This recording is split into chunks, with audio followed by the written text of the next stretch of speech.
Salut à tous, bienvenue sur la chaîne. Dans cette vidéo, on va voir les nouveautés de macOS 15.2. Alors pourquoi particulièrement 15.2? Tout simplement parce que d'habitude, je ne fais pas de mise à jour de vidéos sur les mises à jour intermédiaires, mais là, il y a quand même pas mal de nouveautés côté Apple Intelligence qu'on va pouvoir exploiter. Alors notamment ChatGPT, vous le savez, on peut l'exploiter sous Mac maintenant si votre Mac est en anglais, donc là c'est le cas.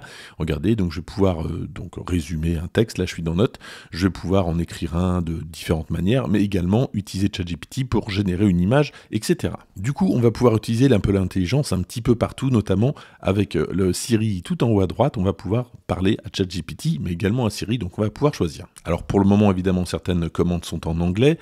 On peut par exemple demander à ChatGPT de regarder ce que fait votre écran. Alors plus précisément d'analyser et de comprendre ce qu'il y a sur votre écran. Donc ici j'ai ma photo, j'ai demandé donc Look at my screen et ça va donc me dire ce qui se passe sur mon écran. Ça me propose donc de décrire en fait la photo. Alors premier temps, ça va m'expliquer qu'il a bien reconnu que c'était une photo, mais il ne peut pas dire qui se trouve sur la photo. Mais évidemment, je vais pouvoir lui demander de me décrire la photo. Donc ça, il sait faire. Et en attendant sa réponse, petite parenthèse, vous le savez, avec iOS 18.2, on a donc certains éléments de ChatGPT ajoutés à iOS, notamment la possibilité de gérer l'abonnement. Là aussi, on va pouvoir le faire dans Apple Intelligence Réglage Système. Voilà, donc il m'a décrit l'image sans problème. On peut aller même plus loin, donc comment sont ces lunettes? Alors je ne sais pas si c'est exactement la bonne grammaire, mais en tout cas, il semble avoir compris, et donc il va me dire comment sont les lunettes. Voilà donc la réponse en anglais. Je vais lui demander maintenant de me le dire, mais en français, c'est possible, puisqu'on peut donc discuter avec ChatGPT en français.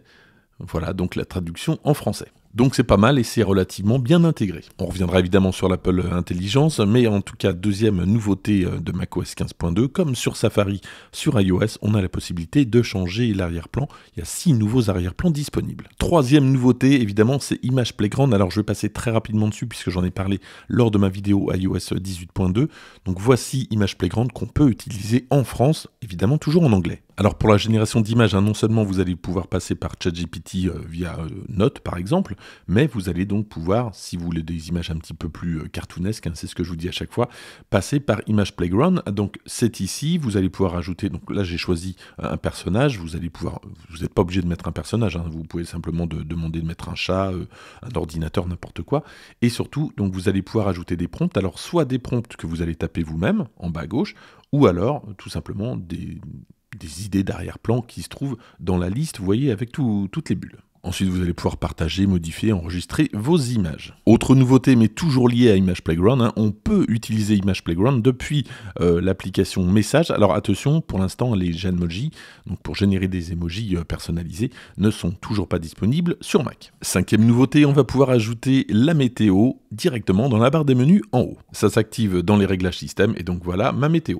Donc ici, je vais avoir ma météo locale, mais évidemment d'autres villes que j'aurais pu paramétrer. Bon, c'est pratique de l'avoir dans la barre des menus. Sixième nouveauté, alors bon, c'est pas énorme, mais on aime bien avoir de nouveaux fonds d'écran. Et ici, donc, on a l'arrivée des fonds d'écran des iMac que vous connaissez peut-être. Donc, vous allez pouvoir choisir. Alors là, je suis toujours en anglais, donc c'est wallpaper, mais sinon, c'est dans fond d'écran. Alors personnellement, j'aime bien les fonds d'écran colorés et comme ils sont assez unis, c'est assez lisible. J'aime pas trop lorsqu'il y a des images. Là, je trouve ça plutôt pas mal. Je reviens un petit peu sur la partie Apple Intelligence, alors pas notamment avec ChatGPT, mais lorsque vous êtes dans Mail, vous allez pouvoir, si vous allez dans les outils d'écriture, donc composer un message. Alors ici, c'est un message que j'ai reçu qui veut un partenariat. Évidemment, c'est un faux partenariat.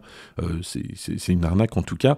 Mais bon, si je veux répondre quelque chose, je vais lui demander de me faire un mail de 300 mots assez poli en expliquant que ça ne m'intéresse pas. Et on va voir ce que ça donne. Et franchement, je l'ai fait plusieurs fois pour tester. Je trouve ça plutôt sympa pour répondre assez rapidement parce que c'est quand même très bien fait. Alors c'est sûr, faut en avoir l'utilité, je ne suis pas persuadé qu'on ait besoin de répondre à ce type de message, en tout cas pour la plupart des personnes tout le temps, mais regardez en tout cas la qualité de rédaction, donc c'est très bien écrit, et surtout ça a bien compris le contexte, ça répond poliment, comme je l'avais demandé, franchement c'est bien, donc j'ai hâte que ça fonctionne en français. Mais en attendant, vous pouvez l'utiliser, et puis surtout avec ChatGPT, vous pouvez demander à ce que la traduction se fasse en français, donc c'est vraiment assez cool. On a de plus en plus de nouveautés qui sont liées à iOS, en tout cas les deux sont liés, notamment podcast, vous le savez si vous avez vu ma vidéo sur iOS 18.2, vous le savez qu'il y a de nouvelles catégories dans podcast, on va pouvoir créer des catégories préférées, et donc avoir plus de suggestions, ça marche bien, et c'est donc disponible avec macOS 15.2. Autre nouveauté, alors empruntée à iOS, à moins que ce soit l'inverse, hein, l'ouverture avant-marché, donc la cotation d'avant-marché sur certaines valeurs, vous voyez, donc disponible sur macOS pour 15.2. Et puis dernière nouveauté de cette sélection, la possibilité, lorsque vous faites une recopie d'écran, et ça c'est intéressant, de partager simplement ce que vous voulez partager, pas forcément l'écran tout entier. Par exemple, vous allez pouvoir partager juste une application, et ça, pour la confidentialité, c'est quand même pas mal. Voilà donc pour ces quelques nouveautés de macOS 15.2. Alors j'ai pris les principales, et puis il y en a d'autres aussi qui sont disponibles, mais uniquement en anglais. Donc bon, c'est pour ça que je ne parle que de celles qui sont disponibles sur le sol français. Si vous avez aimé cette vidéo, surtout n'hésitez pas à la liker, à la partager, et puis si vous aimez ce type de vidéo, n'hésitez pas à vous abonner. En attendant, moi je vous dis à très bientôt.